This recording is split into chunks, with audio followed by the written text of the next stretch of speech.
For everybody in chat, you should look up the text on Rage Forger here. This is modern staple Rage Forger, hopefully ready to give some people the business here.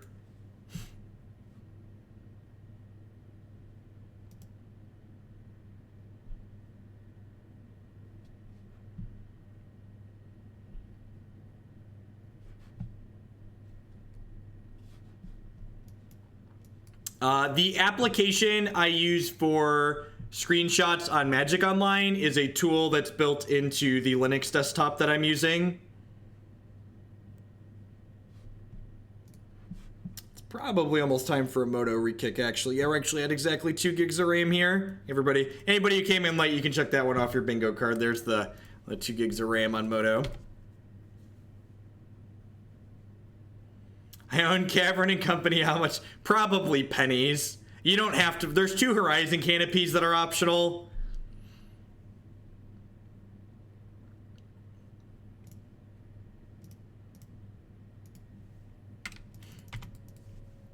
So next turn we'll go. Oh, I should have fetch shocked this, right? Because I'm going to fetch shock next turn anyways. I guess I could fetch Basic Mountain.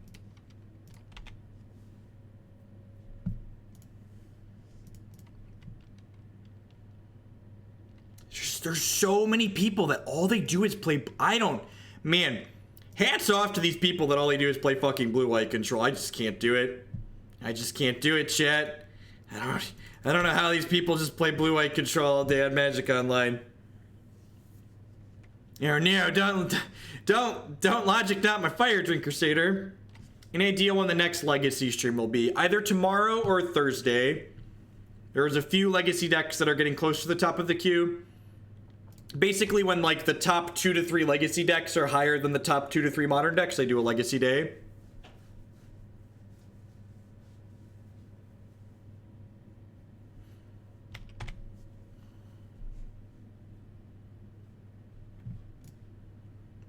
Yeah, let's just lead on Satyr here.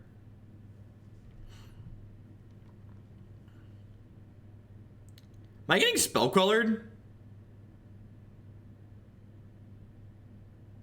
I think we might be getting spell-quellered. Electrolyzed. Gross. Okay.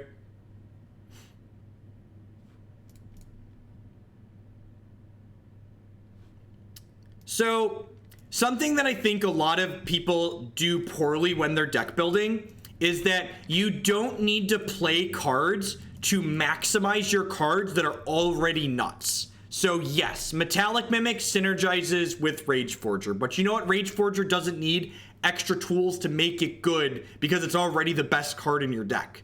So Adaptive Automaton is a card that can come off Collected Company on a board that's already big and make it bigger and more scary.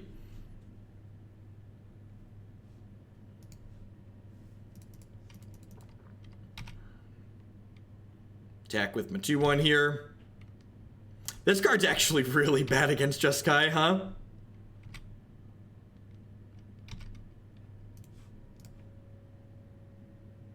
Speaking of Rage Forger, we're gonna go get that here. This matchup's probably really terrible for us for similar reasons why Jeskai is good against humans. Like, they just have a bunch of cheap spot removal.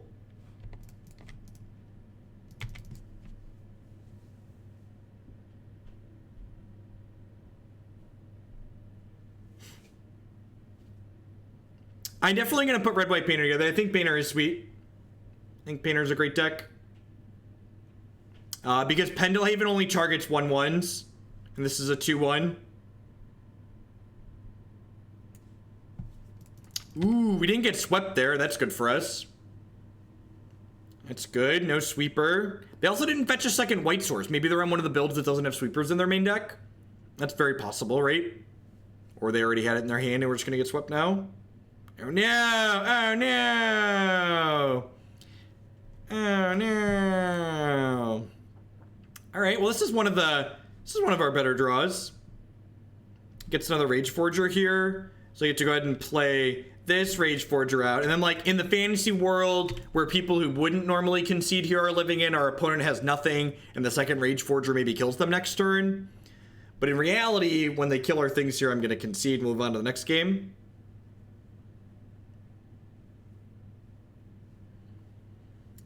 Living in cursed reality. Snapcaster Mage of the Supreme Verdict. Oh. Teferi? Teferi passed with 3 up. They have Electrolyze here, maybe? We're hoping to draw something, perhaps. Snapcaster Mage. They could have Snapcaster Lightning Bolt. They know we have a Rage Forger on top of our deck.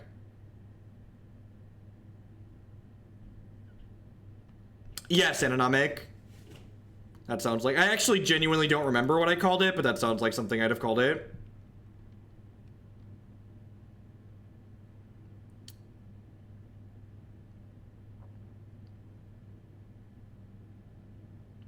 Oh, is this just Logic Knot? If they don't have a Snapcaster Mage here, we get to kill Teferi.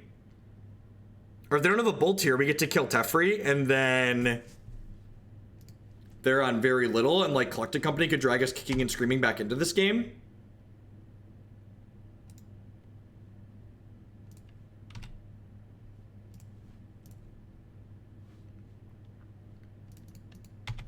Despite all his rage, he is still just a shaman in a cage. Someone will save what is lost, can never be saved. What? God damn it. Why do you gotta give me hope, opponent? Why do you have to make bad plays and give me hope? You filled me with hope. You filled me with hope. If they just wouldn't have had one of those 2 cards, we'd have been in such a good spot. But they had removal and counter spell. Rage Forger. Even that doesn't even really do it here. Yeah, I'm just gonna move on with our life. Alright, what are we doing? Sideboards, sideboards, sideboards. I've got 2 Lead the Stampedes. I'm gonna cut some lightning bolts here. It's probably a Fulminator Mage matchup. Maybe not. Did I just like make that swap and run it back here? I just want to make that swap and run it back, I think. I'm going to do that. Let's just swap the bolts for the Lead the Stampede and try and run them down. Lead the Stampede is kind of like Collected Company 5 and 6 in this deck.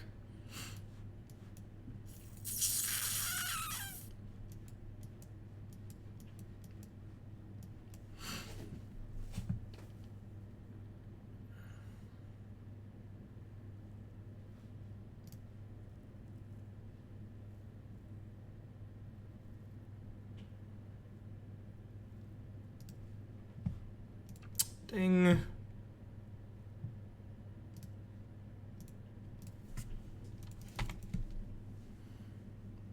This is a good curve on the play.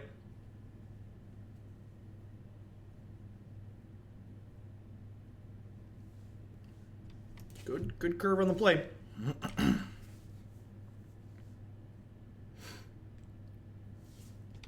Experiment 1 is not a shaman. It's just a quality 1-drop that that triggers on Rage Forgers because it has 1/1 counters on it. I think Experiment 1 is just like a necessary card to have a critical mass of playable 1-drops in our aggro deck.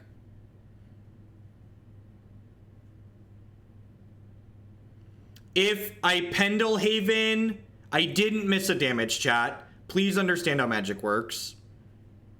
Pendelhaven checks is an intervening. Bleh. Pendelhaven, if I make my card a 2/3, it's not going to evolve off the Satyr.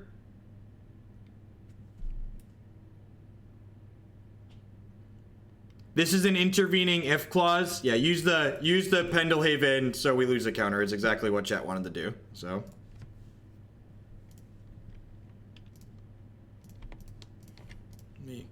we would not have a counter on this, and we would have hit them for the same amount of damage last turn. So we get to hit them for 6 here, which is a good attack on turn 3 here. We get to hit them for 7, right? Because these both trigger, right? That's how that works. And they don't have a sweeper this turn because they don't have double red. So they like could have Anger of the Gods, but like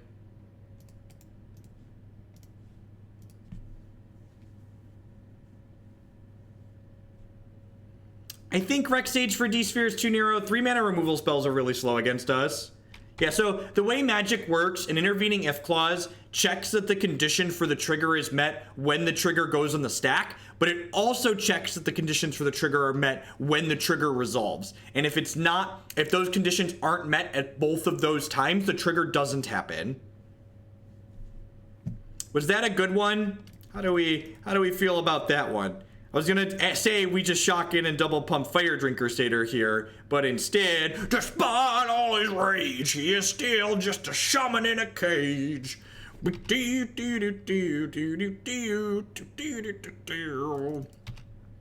have to have a removal spell here, right? There's no way. Whoa, they are super dead.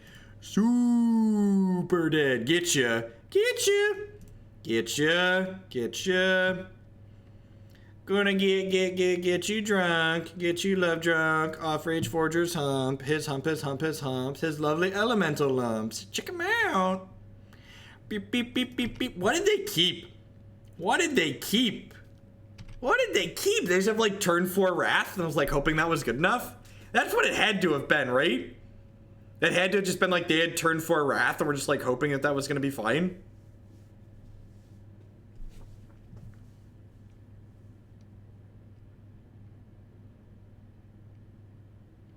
I wonder if this card is actually not good enough in this deck, so we kind of have a hard time getting it to 3. I wonder if there's other 2 power 1 drops or 3 power 1 drops that are better. I don't know.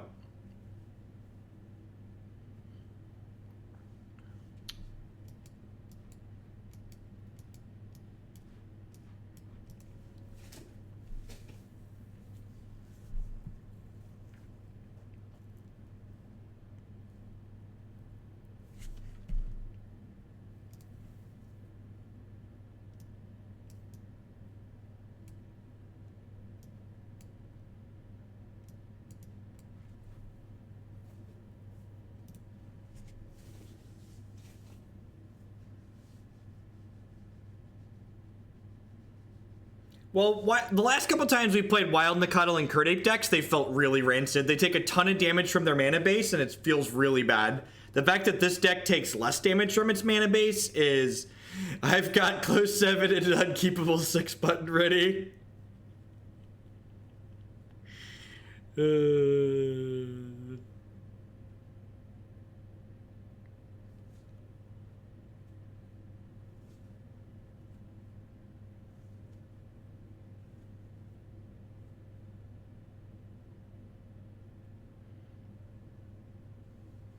The Revolt guy is not good enough. We only have 5 fetch lands. That's not consistent enough. And those are only 2 power cards too. An Evolving One can sometimes get bigger than that. I think I'm supposed to mulligan this, right?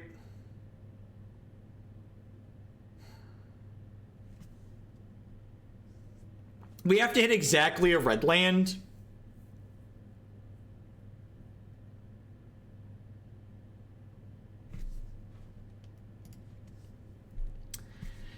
I'll do the responsible thing.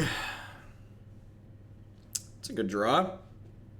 This lets me go Experiment 1/1 and then Harbinger plus Firedrinker on 2 into Rage Forger on 3. Sounds much better.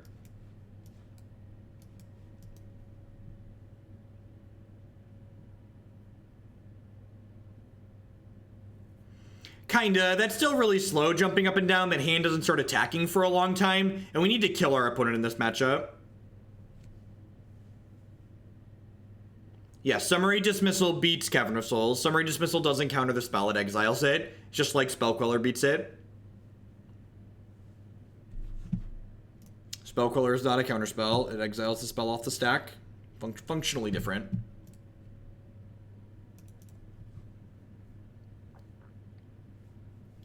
Let's lead on this guy. This encourages my opponent to kill the Experiment 1/1 because he's not going to get pumped by my Rage Forger anyways.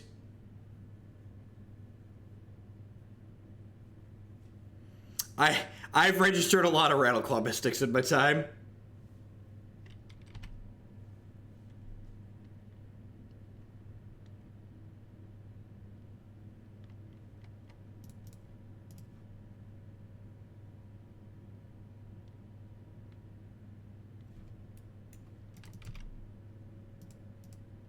What's going on, Zeke? Howdy, howdy. Yeah, the Spell Hunter deck's a lot of fun. It's, if you like Jund deck, Spell Hunter is great.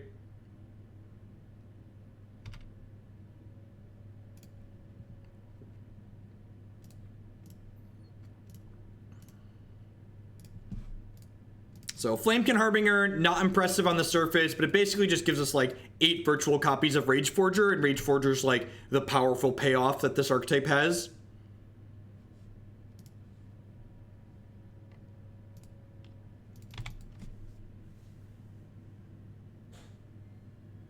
That's unfortunate.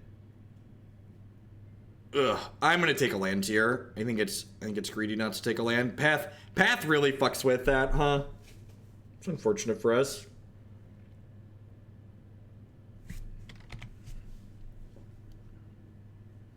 Should probably get a red source there too in case I draw future Firedrinker Satyrs. These electrolyzes are gonna feel real bad here in a second.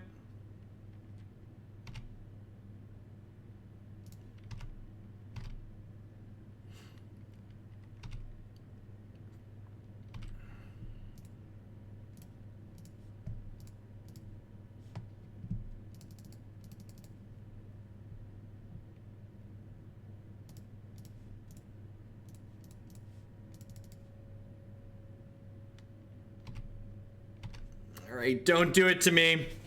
I guess even a sweeper is pretty bad for us here. We definitely don't have the resources to play around a sweeper. We basically just like need to draw Lead the Stampede or Collected Company if they have a sweeper.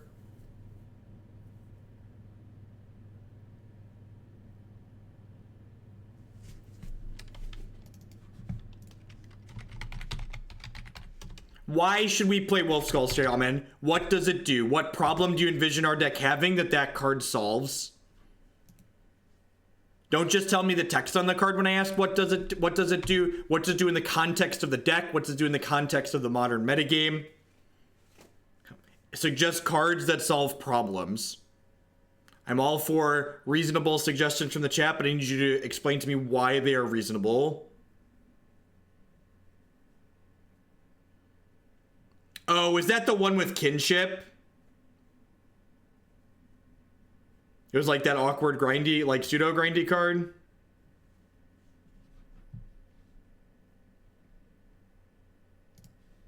Now, I think you're just building a different deck once you get into Goblin Guide. I think you just would rather build a traditional Zoo or 8-whack deck at that point, which is fine. Like, if you think that kind of archetype is sweet, that's okay.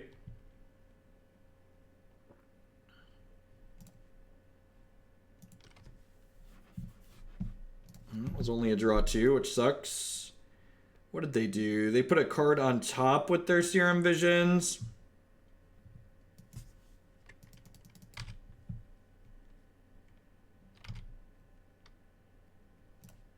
I think I'm just attacking with this and then playing these Burning-Tree Emissaries out.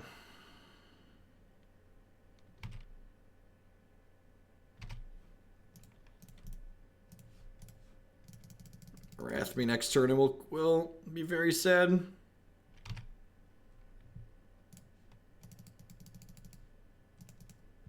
They didn't have the Wrath last turn, but they also got to Serum Visions last turn as well. Get to see a few more cards. Maybe. They missed a land drop? Did they miss a land drop? No, they pathed us. I don't remember. They also, like, could have very easily been in a position where, like, they had one more piece of spot removal. That's pretty good.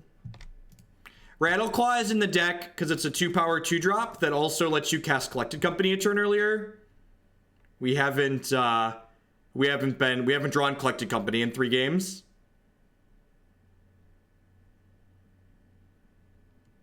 Also, yeah, we did literally just tap both of them for mana. Let's see if they still have Cryptic Command in against us. Amazon Fun Money has officially been thrown. J-Mac, thank you for the 2-month resubscription. I do appreciate that. Welcome, welcome, welcome back. They have Bolt plus Settle here. Whoa. Okay, so they have multiple removal spells? Why are they not killing Rageforger? They must have multiple removal spells, right? Because otherwise they'd kill Rageforger.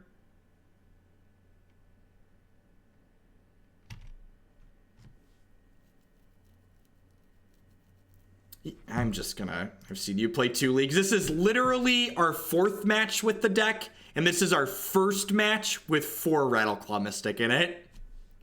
And we literally just tapped 2 of them for meta, so just like... Oh, Twitch chat. I've never seen you do the thing, and I've watched you play like 6 games.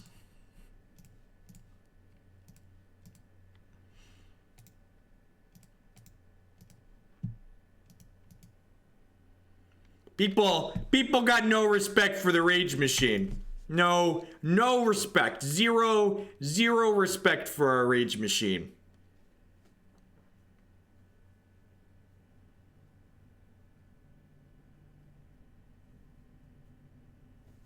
I don't know what that card is. What the just nothing? All right. Yep. All right. That, yep. Oh, Shamans. See, I told you we just, oh wait, I need to restart Magic Online. I told you we just needed a good clean beatdown. And what is more fitting after playing a terrible control deck on stream than to like cleanse your palate with a good clean smorking against another terrible control deck? All right. Jeskai is very good. Before everybody gets started, Jeskai is one of the better decks in Modern. I get it. Thank you everyone for hanging out here tonight. My name's Jeff Hoagland. We're smorking some nerds to clear out, finish up the evening. If you're enjoying my stuff, please consider subscribing to my channel. My subscribers are the people who keep me employed. They are the reason that I'm able to stream full-time like I do here. I'm here streaming Magic 30 plus hours a week. We play a ton of Modern. We play some Legacy. We play some Vintage. I also stream games like Hearthstone and Hex on occasion. If you're new to Twitch, subscriptions start at $4.99 a month. Or if you're one of the many people in the world who has Amazon Prime, if you link your Amazon account to your Twitch account, you get Twitch Prime included with that for free. And Twitch Prime gives you a free channel subscription to a content creator of your choice every single month here on Twitch. You can also support my stuff by supporting some of my lovely sponsors. MTGOtraders.com will love to buy and sell some Magic Online cards with you. And if you use code Hoagland PayPal at checkout with them, you'll save 8% on your singles orders there. CoolStuffInc.com buys and sells a lot of cool stuff, including TCG singles. Using promo code Jeff5, you can save 5% on Magic, Pokemon, and Yu-Gi-Oh cards with them. InkedGaming.com would love to help you customize your gaming experience. Using code Jeff12, you can save 12% on custom playmats, mousepads, binders, and bags with them. And of course, I would like to welcome everyone to Hoaglandia. Please talk to your friendly neighborhood moderator about your complimentary timeout. Magic Online is restarted. We're heading back on into our second match. We're 1-0 here with Red-Green Shamans. Let's see if we can keep it up. Yeah, seems okay. I get to go ahead and keep this. I'll lead on Experiment 1 here.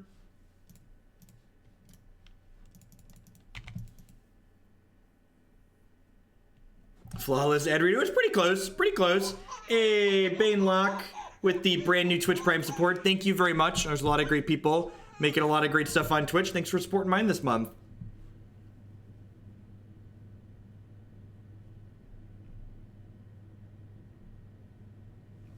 Yeah, almost certainly the reason why they make you manually resub with Twitch Prime is because otherwise people would have like their friends and family who like don't actually watch Twitch but have Amazon Prime be like, hey, come give me your Amazon Prime every month. It's free money for me. They basically want to make sure that only people who are actually watching Twitch on the regular are using their Amazon Prime. No, Hex is still around. We streamed Hex Friday afternoon. I 4-0'd or 3-0-1. I technically drew the last round. The Hex Bash on Sunday night. You can find videos of it pretty recently on my YouTube channel.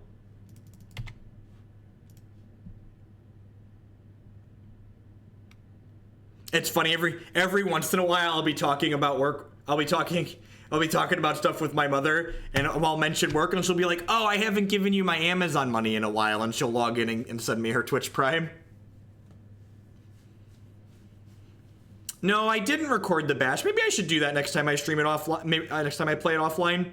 I don't like streaming the bashes live because events that have downtime between rounds really suck for content. That's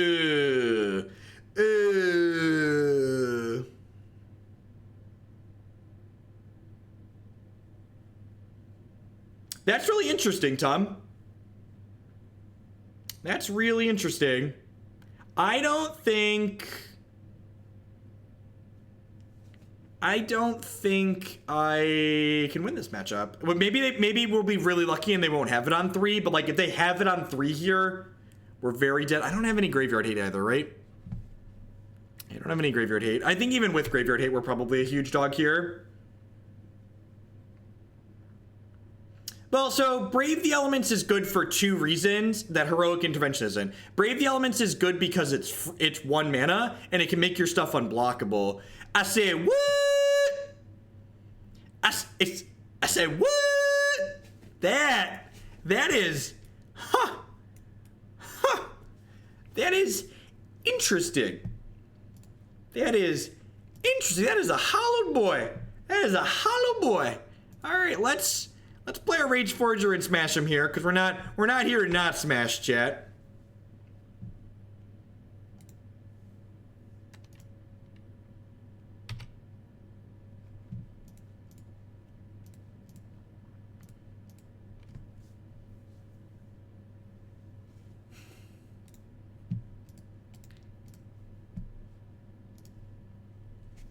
Christy and I actually use State Farm Bank. We're pretty happy with them. They're an all-digital bank, which is less waste and extra crap. And they let you use any ATMs anywhere since they don't have their own physical ATMs, which is nice. If we get swept here, I might just pack in the match because these creature decks really just get destroyed by Living End. I'm continuing to play this out because there's a non-zero chance if they somehow brick on the turn 3 here, we're gonna get to Collected Company and hopefully kill them. But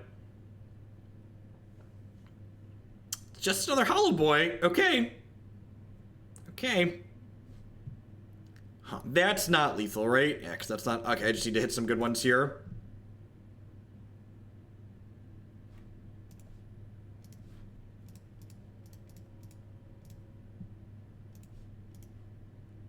Double Rage Forger.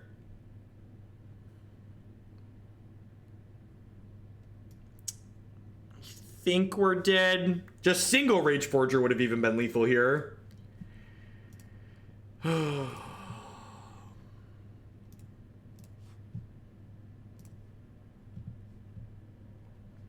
that makes my experiment one bigger. That's cute.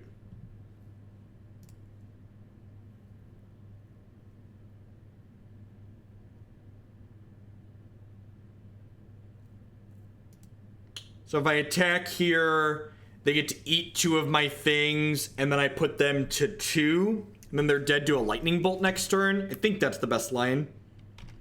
I think the play to win line is trade 2 of my guys for 5 points of damage.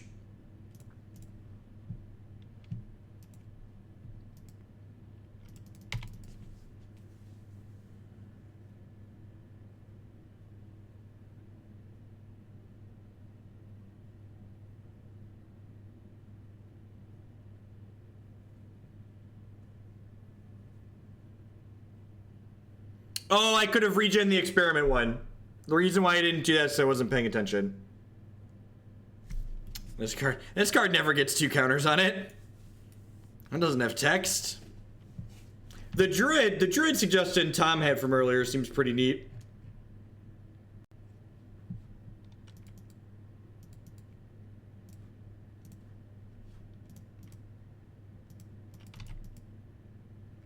Oh, that's true. That's true. Doing that does make their collected or their Living End bad, right? So actually, if you sit and think about it, we're actually supposed to let it die, right?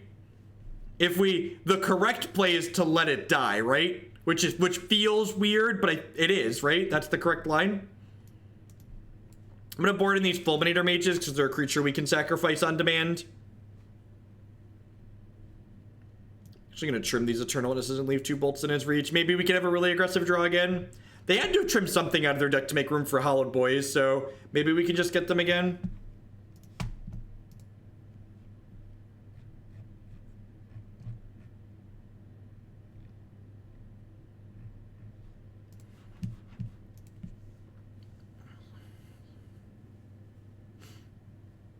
Wet Ball technically disrupts Cascade, but it's a negative tempo exchange for me. Damping Sphere requires me to pay 2 mana to make their Cascade cost 1 more mana, so I don't think that's meaningful disruption. Our opponent appears to be playing Living End.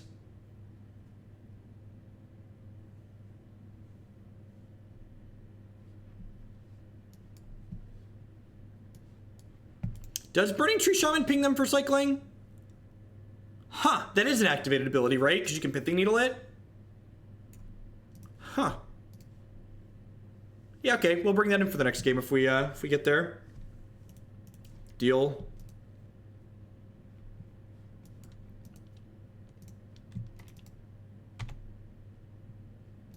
So, this Flamekin Harbinger is actually going to go get another Flamekin Harbinger here, because next turn I want something to play at the tail end of my Burning-Tree Emissaries, and then that Flamekin Harbinger can go get a Rage Forger, and then we'll Rage Forger on 3 and smash them. Hey, Mr. Maple Syrup, thank you very much for the Twitch Prime support. I do appreciate that. Welcome. There's a lot of great people making a lot of great stuff on Twitch right now. Thanks for supporting mine this month.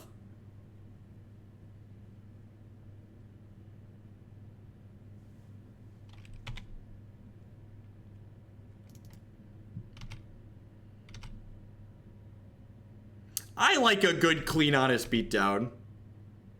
Whenever I see a cool top deck, God bless. That's what we aim to do here. So maybe we're really lucky and they don't have it on 3 again.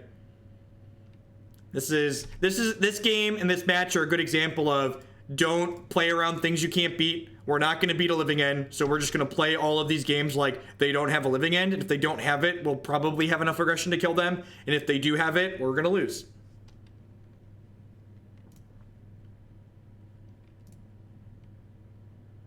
This is going to get Rage Forger, and then Rage Forger is going to basically attack for 8-14 next turn, which is almost lethal.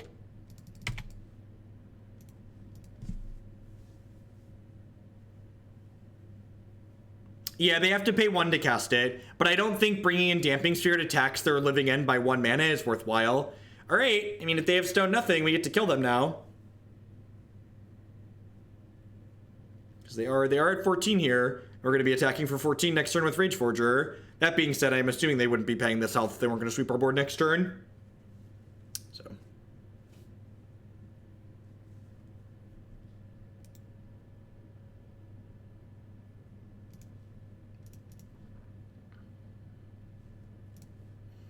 I think overall, people tend to overestimate how important being like familiar with a deck is in Modern is.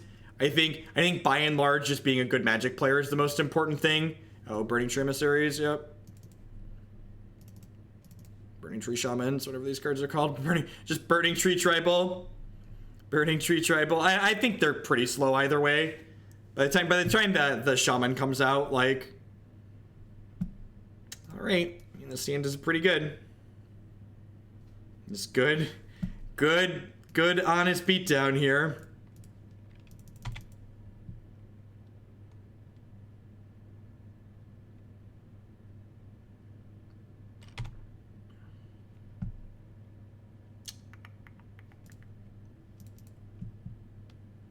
I think I'm just going to Rattleclaw Mystic. That way if we draw a collected company, we can do our thing.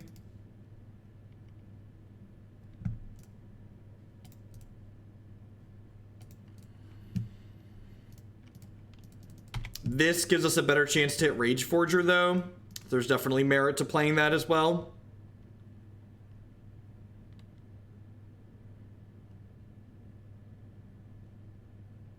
And again, in order to have a real chance here, we probably need to not have it on 3 or 4. Yes, probably not have it on 3. On our 4, we'll probably be dealing lethal depending on what we draw here.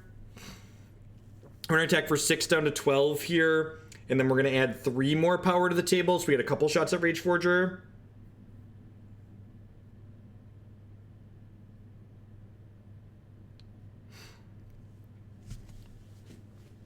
I think you can also feel better about playing new decks as opposed to decks you're familiar with, because like if you're not familiar with a deck, it's easier to cut yourself slack and be like, oh, well, this is my first time doing this, I didn't really know, etc., etc.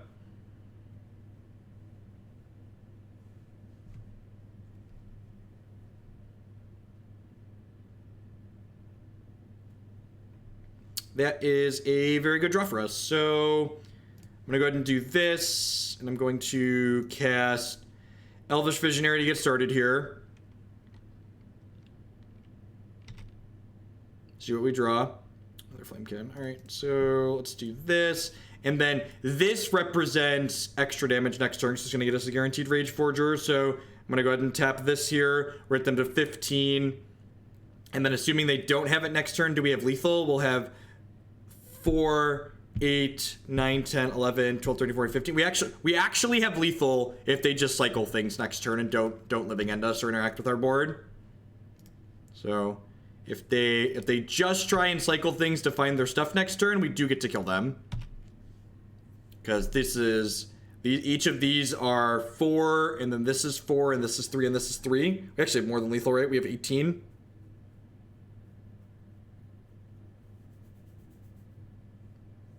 I mean, I'm not playing the Rage Forger this turn, so that doesn't really matter. And I assume, like, their deck draws a lot of cards and has a lot of redundancy, so I assume they're just gonna, like, living end and kill us here, but I feel like we gave ourselves the best possible chance to win with our good, honest aggro deck. Yep, they're exiling 2 cards from our bin, so I assume this is gonna be put 3 things into play.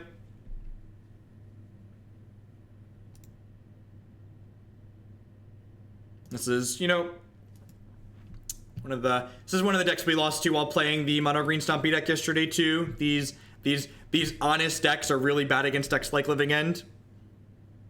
We just their combo clears our board, and like we're a deck that's killing on turn 4 to 5, and they're a deck that's comboing on turn 3 to 4. So they're gonna sweep us and then do their thing about a turn faster than we are on average a lot of the time. Sand's great.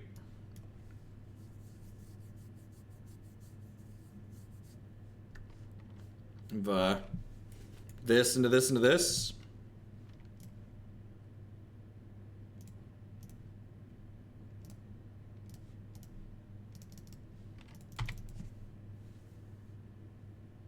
Yeah, Living End's not particularly popular right now, for sure.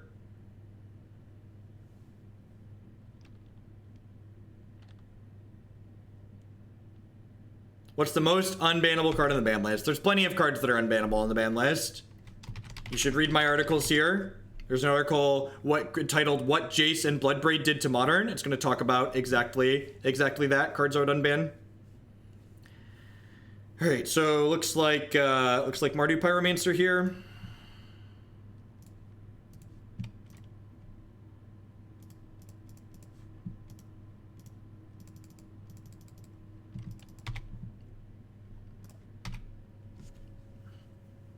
The mid-range bracket.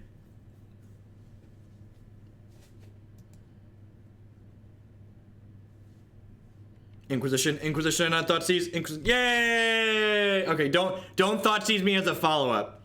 Don't Thoughtseize me as a follow-up. Have a heart. Don't do it. Don't do it. Don't do it. Don't do it. Yay, we did it. All right, we're gonna do this now because we can get a Rage Forger. That's pretty good. So I'm gonna do that and that. I wonder if there should be more Eternal Witnesses in this 75. She's really good when we want to grind. There should be some more of those instead of Lead the Stampedes. Bramham with the $20 donation. Can we get some Blue Moon in the list? Yes. Wait, what do you mean by Blue Moon? Can I have a combo finish in Blue Moon? If I can have a combo finish, then yes. If you mean grindy, slog, pure control, I need you to define Blue Moon for me.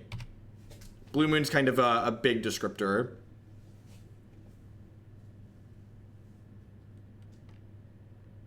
Wow, they had Fatal Push and they didn't kill my Rattleclaw Mystic. That seems weird to me.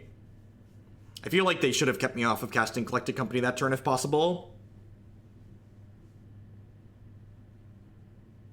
Yeah, Possibility Storm is my favorite Blue Moon shell right now, which I think is already in the queue, so we can bump that up with that.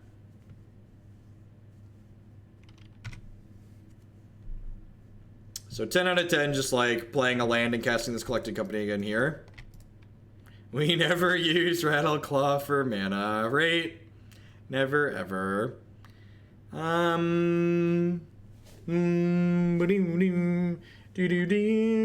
Sounds good. Sounds good. Will do.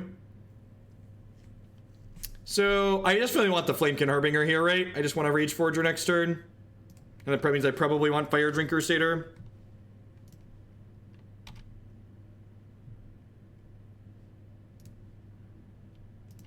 And then I could actually go Rage Forger and Adaptive Automaton next turn. Using the Rattleclaw Mystic for mana again. We'll see what other spot removal they have here. They could have like a Culligan's Command, but we have plenty of lands in our hand to discard. Terminate, sure.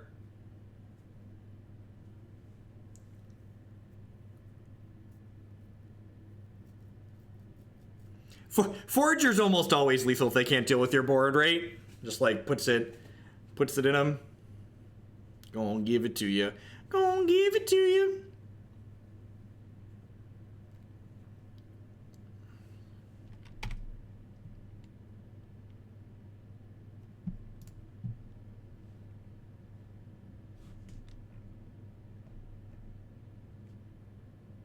It was Steam Flogger. I definitely have added miracles to my no-fly list at this point. We're not gonna sit through that again. So we get to put one, and this is why this card is so good, because even if they kill it so I don't get the triggers, I still got 1/1 counters after it. I'm getting 1/1 counters after it, right? Like, and I'm gonna get to pump this too. Sure, you got your Bedlam Reveler. They're almost dead still, right? This is 3, 4, 5, 6, 7, 8, 9. It's actually exactly lethal here if they don't have a piece of spot removal. Because I get to pump Firedrinker Satyr.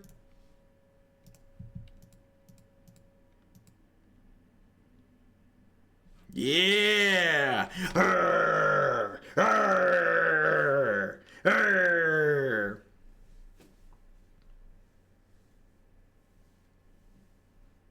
Automaton doesn't give 1/1 counters. Automaton just gives them +1/+1 while it remains in play.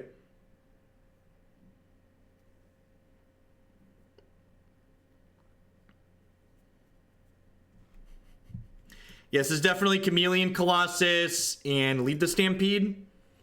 I think Automaton actually comes out here because it makes us more susceptible to Culligan's Command. I didn't have 6 mana, chat. That is correct, that this counts as the creature type. Is this a bolt out matchup? Killing Pyromancer seems kind of important. Automaton costs 3, chat. I only had 5 mana. Waffles made out of pancake batter.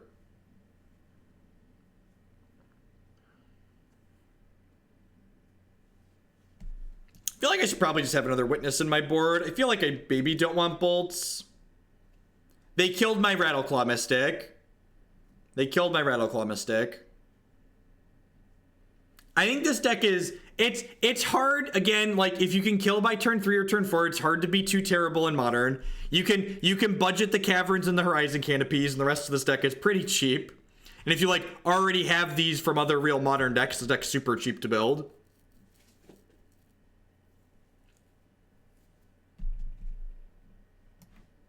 I think I'd rather just have the creature, especially when I'm boarding in Lead the Stampede. I think there should maybe be another Eternal Witness or 2 in the sideboard. Because, like, Companies and Lead the Stampedes into Witness are really good. I really want to draw a 2-drop on 2 here, but this hand's pretty good. I wonder... There aren't any other element... Are there any Elemental Shaman 2-drops? Are there any playable 2-mana Changelings? Because I feel like I have hands like this on occasion where I just, like, really want a 2-drop with Flamekin Harbinger. Although I guess that's not strictly true.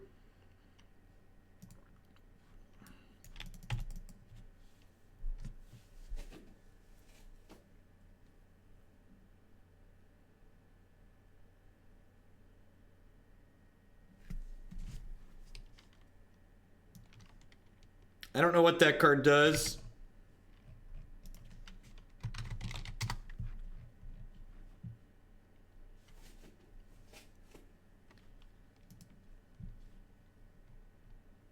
Nah, I think I want things that have multiple powers.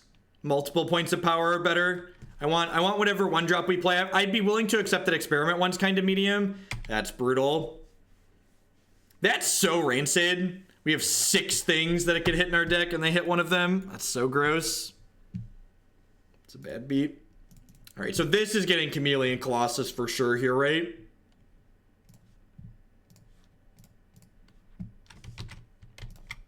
Not close. This is why Chameleon Colossus is in our board. She can fetch it with Flamekin Harbinger.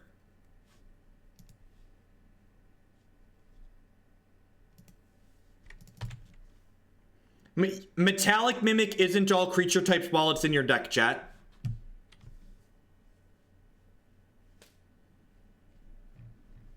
Metallic Mimic isn't creature types while it's in your deck. I was looking for something that this could fetch that could be a 2-drop.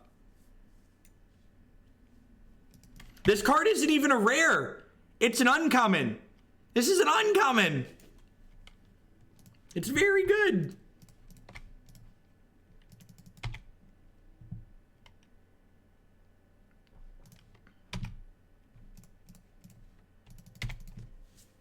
And like just the fact that these decks are so creature, like all creature based, and that you can draw, you know, Collected Company and Lead the Stampede to like pull you back into games where you're behind like this feels really good.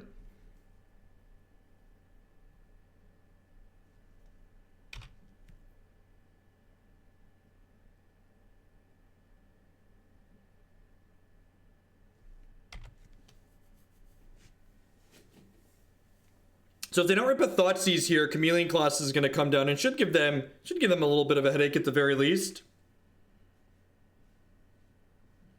The more I look at the stats of the creatures in our deck, the Pendelhaven's probably worse than just a 3rd Horizon Canopy.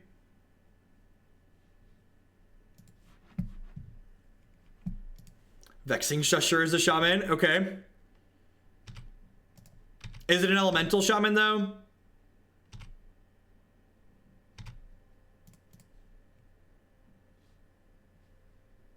Because it has to be an elemental to get got with Flamekin Harbinger. This only gets elementals. Goblin Shaman can't get it with Flamekin Harbinger then. Probably cycle this Horizon Canopy next turn. I guess if they don't play anything, I just pump Colossus and 10 them, right? Just like fetch a Stomping Ground tapped and kill them.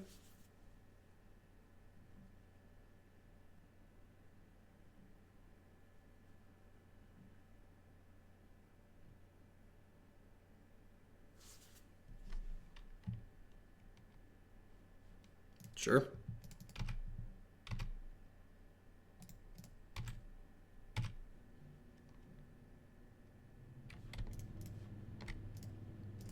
I don't think I have another basic forest in my deck, right? Oh, I do, actually. It's 2 forests and a mountain, that makes sense. So, alright, hit you down to 5 here. Play this out past the turn.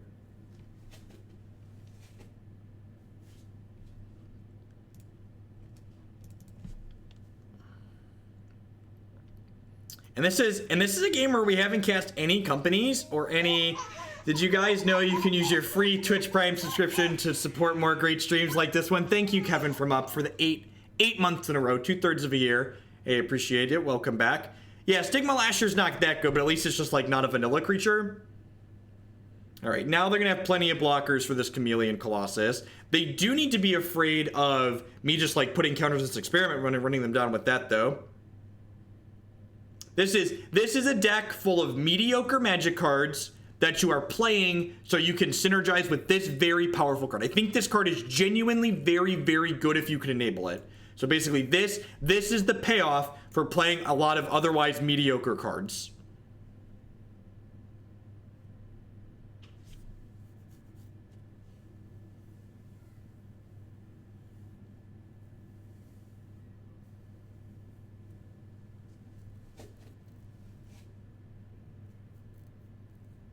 Okay, they picked their bedlam back up. Collected Company, Lead the Stampede. Collected Company, Lead the Stampede. Alrighty.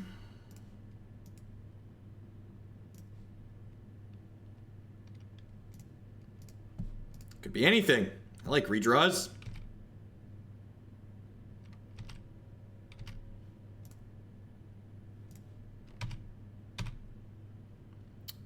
So if they have Bolt or Push, I could get into a little bit of trouble here. But I think I like pushing here. And again, like, we're in an okay spot here. And we haven't drawn any of our cards that are good in the grindy matchups. Like, we have the Chameleon Colossus, but we searched for that with Flamekin Harbinger. Our actual draws have been really rancid this game. If they triple blocked there, I think I was okay with that. So they get to terminate into Bedlam Reveler here, which is pretty good. They're dead to Rage Forger off the top here.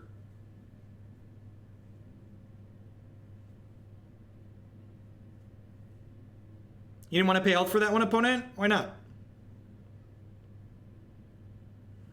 That's pretty frustrating. Guess I'm just going to play this and fetch out my third Stomping Ground here.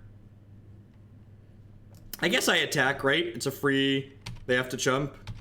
So I pump this otherwise. Just to represent. I mean, if they dogpiled my Colossus, that was a good exchange for me, I think. So encouraging them to make an exchange that's good for me, I think is ideal. Having a copy of the Abyss against Young Pyromancer is basically nothing.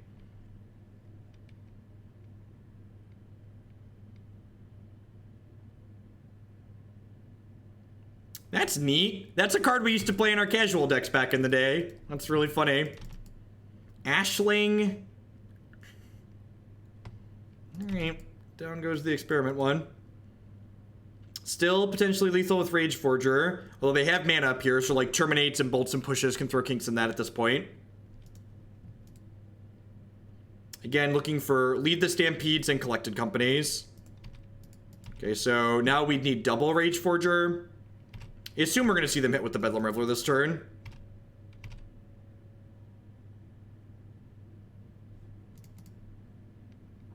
And if we lose this game, we did win game 1, so we'll get to have game 3 on the play here.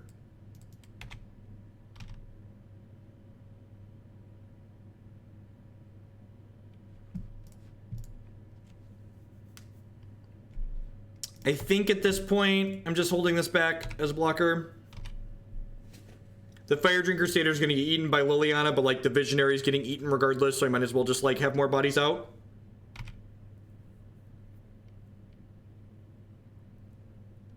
Yep. They have a Faithless Looting in their bin here. Another Bedlam Reveler, yep.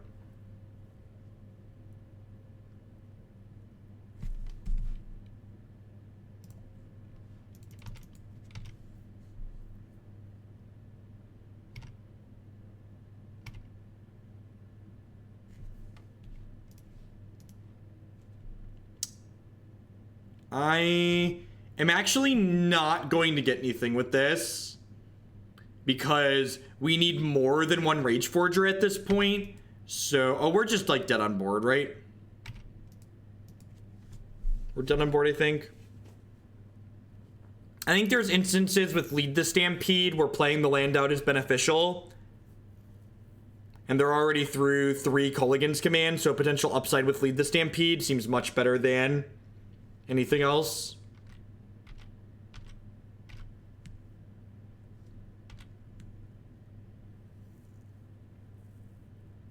Yeah, I think we're pretty hosed. I have a Lingering Soul /back 2, yep. I get to play the next game on the play. I don't think I want to change anything. I think I'm happy with what we did. Maybe this. I don't know. This is pretty good on the play. It's not about being dead. It's how do I win the game? What draw comes out of my deck that allows me to actually win the game?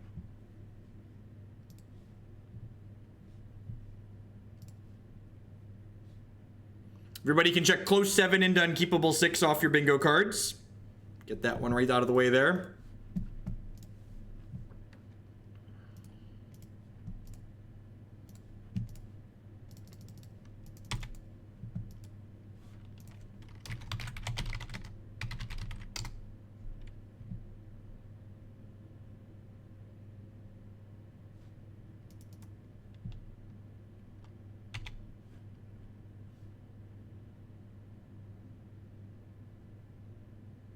Yeah, that might actually be an okay idea. Just like only leverage the attack trigger. The problem with only leveraging the attack trigger is that it makes you much worse against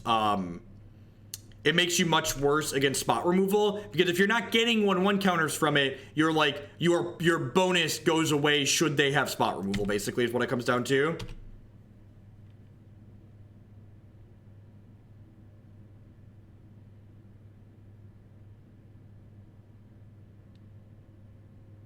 I don't think this mana base can support Mutavault. That's why I'm not playing it.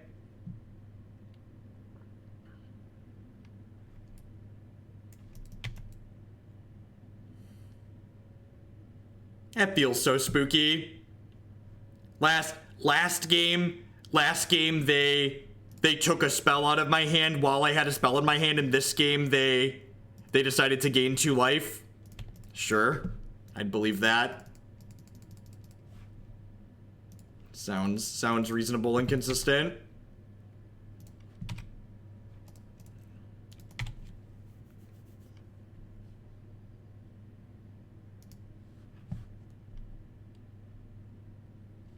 Yep, we played the Hardened Scales deck on stream last week or the week before. It's unfortunate we flooded out in that last game and then mulliganed a little too much this one. If we had some collected companies, we might be able to stay in this, but we're in a pretty bad spot here, obviously. Need collected companies or Lead the Stampede to pull us back in. Alright, let's just move on to the next one. Nope, the stream delay is sub 5 seconds if you have a reasonable internet connection.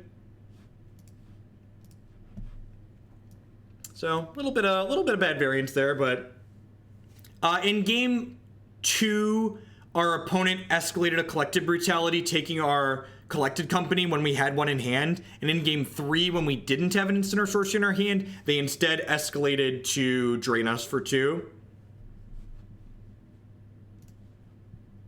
And you can never know if anybody's ghosting. Like, the only way to verify if someone's ghosting is if they have the gall to like post in chat, hey, I'm ghosting you.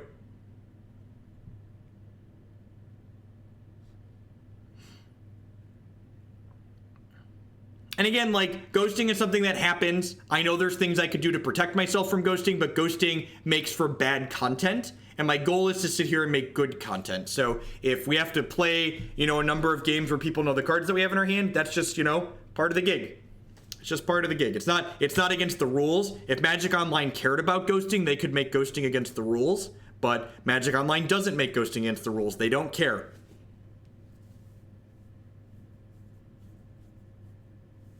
Yeah, Lambo Pacifist is an interesting one. That's one that came up last time that might be worth playing. Even if a broadcaster could make it so a specific user could not watch their stream, they could just log out of Twitch or open it in an incognito window. Do you know what else is half the rules for Magic Online are fucking unenforceable, but we still have them written down so people can say, hey, this isn't allowed. There's no outside assistant. That's unenforceable for Magic Online. Shit, there are people that literally stream with their significant other or friends right next to them, helping them play Magic the Gathering.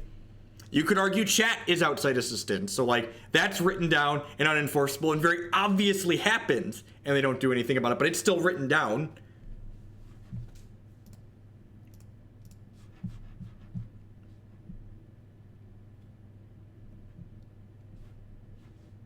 People link me decks on a lot of different deck building sites. This deckstats.net is easily the ugliest and least user-friendly interface that I've seen of any of them. It doesn't even auto-sort the cards when you click into it.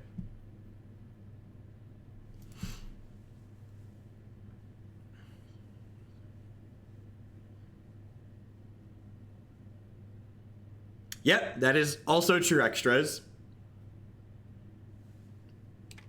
Weird. What are you doing, opponent? They discarded Tracker, Birds of Paradise, and played Goyf. I don't know what their deck is doing, but it's pretty neat here.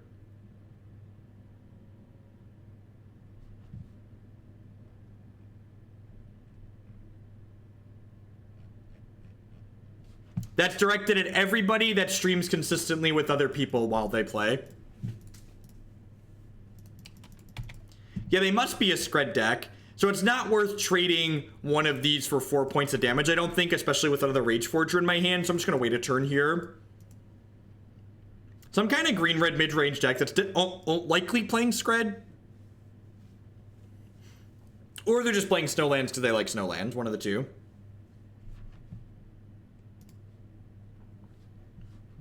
Faithless Looting's interesting. Vengevine's probably a reasonable estimate. Like, I feel like whenever I play Faithless Looting without a way to mitigate the downside of you need to loot, I always feel bad. So, like, Vengevine's a neat way that they could mitigate the downside that that card has. Hey, Sky Guy 91, thank you for the Twitch Prime support. I do appreciate that. Welcome, welcome, welcome. So since they killed my other Rage Forger here, I'm actually just going to go ahead and pass the turn here and end step Company. Nothing to see here, opponent. Just very unlucky. Nothing to do with my 4 mana in my aggro deck. Nothing to see here.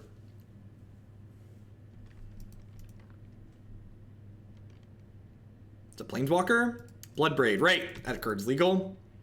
Lightning Bolt. Alright, so I could potentially hit Adaptive Automaton plus Rage Forger here. Or double Forger or double Automatons. Let's cast this in response. Alrighty, well that is why I can never cast Collected Company in a competitive setting. For people who are wondering, that right there.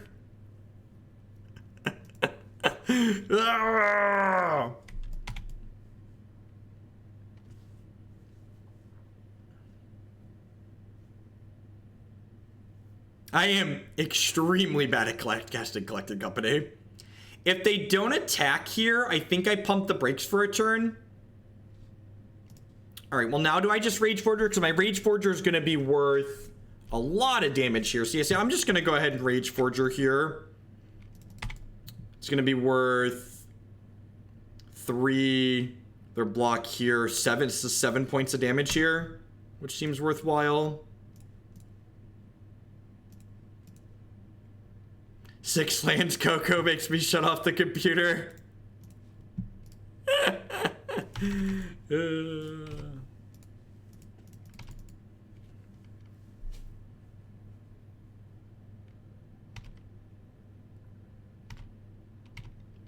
If they just like add more stuff to the board as opposed to having more removal here, the second Rage Forger next turn is pretty lethal, right? Because it'll be 6, and then at least 1 gets through. I guess that's a little bit short. Yeah, it looks like they're just playing some kind of like green-red mid-range deck. Green-red mid-range deck.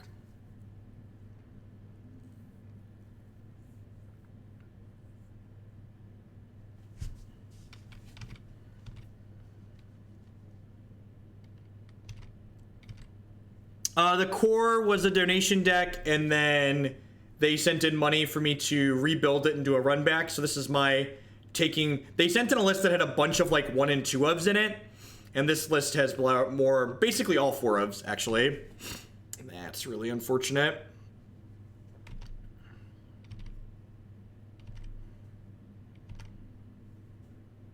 We are in the mid-range bracket.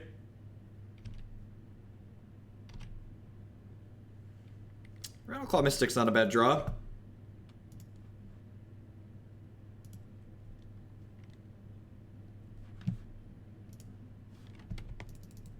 I'm just going to start timing people out when they ask what kind of league it is, because those are people that just don't get it.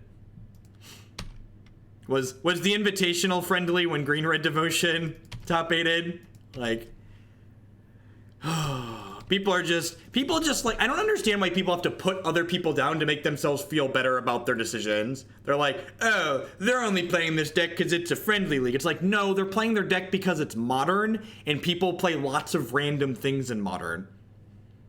And in every modern tournament of every stakes and size, every stake and size has lots of people playing lots of different things in it. Oh, so we're fucking dead, huh? Yep.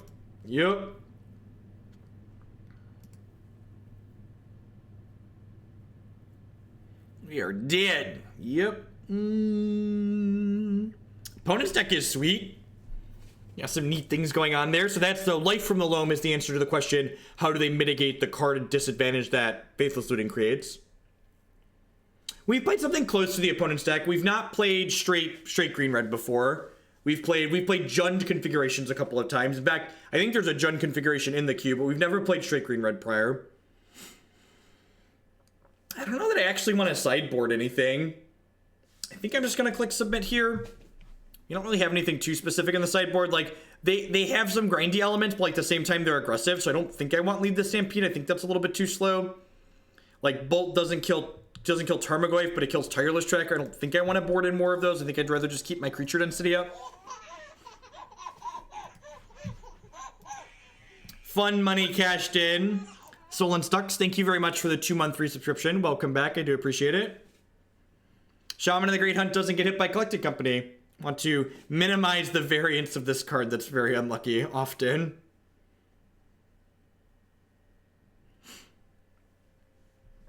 What abilities do they have? Am I misremembering and they have a bunch of abilities?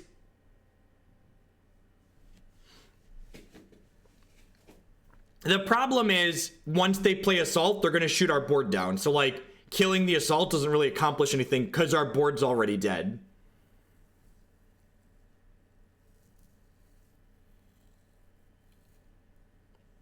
Collected Company is just redundancy for Rage Forger. It also lets you grind a little bit. So, like, this is a low-to-ground aggro deck that's using Collected Company to find its finisher more consistently. I don't think I can keep this. Sounds pretty good. Sounds actually really good, right? It goes 1 into 2 into 3. There's our... Oh, I'm going to have to shuffle that away, unfortunately. So we need another land here. Although I guess if we miss on the land, Rattleclaw Mystic still does what we need it to do.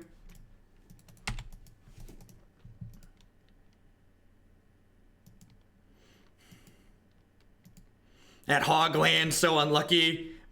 So lucky Mulligan didn't get punished like an idiot. I'm just gonna permanently ban that person.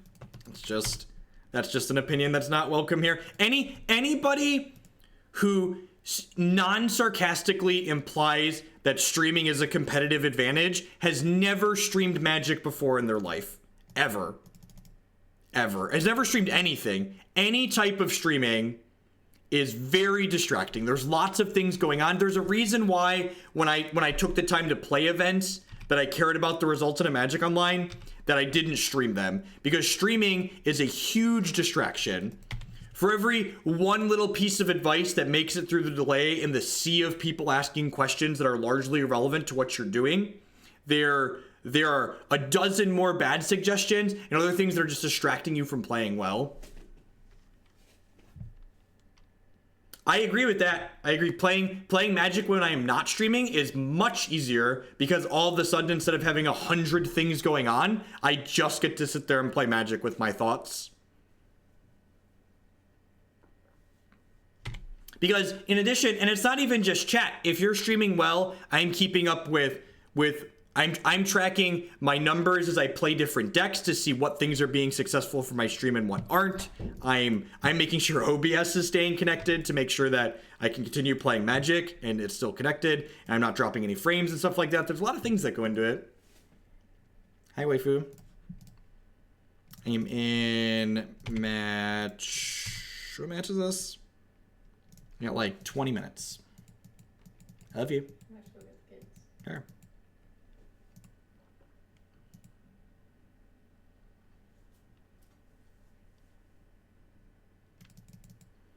Well, that's unfortunate. All right.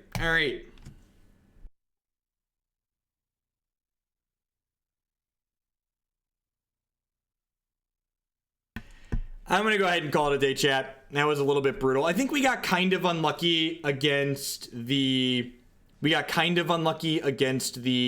Pyromancer deck, but we really just kind of got dumpstered in that last one. At any rate, I'll catch all of y'all around later. I'll be back tomorrow morning. Hey, Yellow Mimic with the 2-month resub. I'll be back tomorrow morning about 9 a.m. Central Standard Time with some more Magic the Gathering. So I will catch all of y'all around later. I thought we were 2-1, but we were definitely dead there in 1 and 2. So peace, folks.